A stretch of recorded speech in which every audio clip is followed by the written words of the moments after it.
This is now director Antoinette Jadaone's second movie with the word Pag-Ibig in the title. Let's hope for a trilogy, I guess?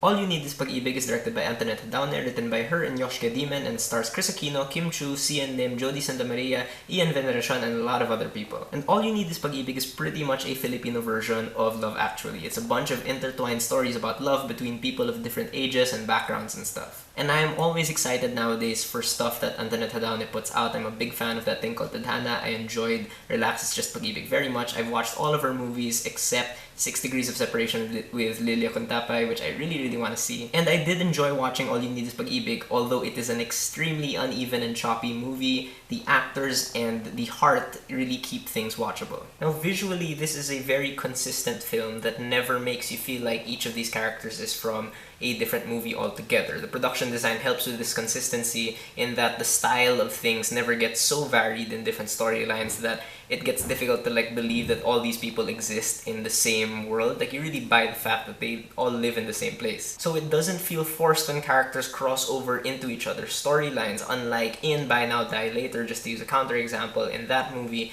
it really just felt kind of forced whenever you saw another character in another vignette. But here, again, it just feels natural. They all belong in the same universe. And there are moments, especially during the storyline between Jody Santa Maria and Ian Veneracion, when the framing of some of these shots really becomes truly beautiful. And this movie's unique selling point is that it pitches itself as the stories of different kinds of love, and it actually kind of really pulls that off. What really surprised me here was that all these characters are very different, and all of them are fleshed out just as much as they need to be. I was surprised that I was able to tell the difference between one character and another, not just because of who was playing them, but because of who they were as characters. And they're all very endearing, no one's like a bad guy, and they're all extremely relatable as well. And in relation to this, the whole cast does a really good job as well. Firstly, I must begrudgingly admit that I was completely fine with Chris Aquino in this movie. I've discovered that I can stand her when she's not playing a happy character, so she just has to be sad and heartbroken in movies all the time, and I'll be fine with her. Kim Chu plays her dramatic scenes very well, but she really shines in the comedy. She's a really funny actress, and I think she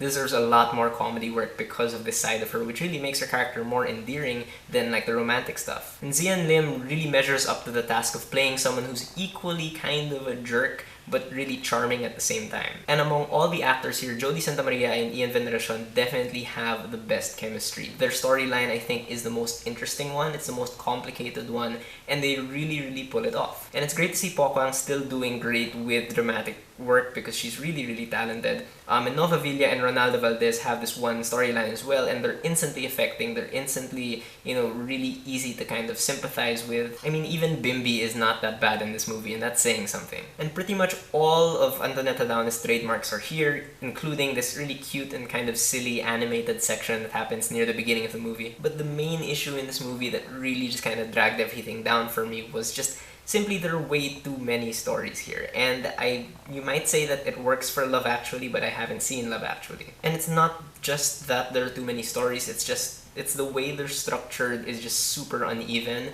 that jumping from one storyline to another really kills momentum and coherence, and as a result, Antoinette Jadaone's tone just can't reach the balance that it needs for this kind of movie. In fact, there are moments when you kind of struggle to remember what's happening with the characters in a smaller storyline because there's just not enough time spent with them. And don't get me wrong, all the premises of these storylines are really good, it's just that the ones that get less screen time suffer a lot because there's no time to resolve their conflicts properly. They feel extremely rushed, and as a result, they feel unnecessary and they feel like distractions from the main storylines. In the end, I thought All You Need Is Pag-Ibig was just an okay movie. I do think it's the feel-good movie of the MMFF. This is the one I imagined most families going to really have a good time. So I do think it's still worth checking out for that. Alright, so those are my thoughts on All You Need Is Pag-Ibig. Have you guys seen it? What do you think about it? Whether you agree with me or not, please leave me a comment. Let's have a conversation.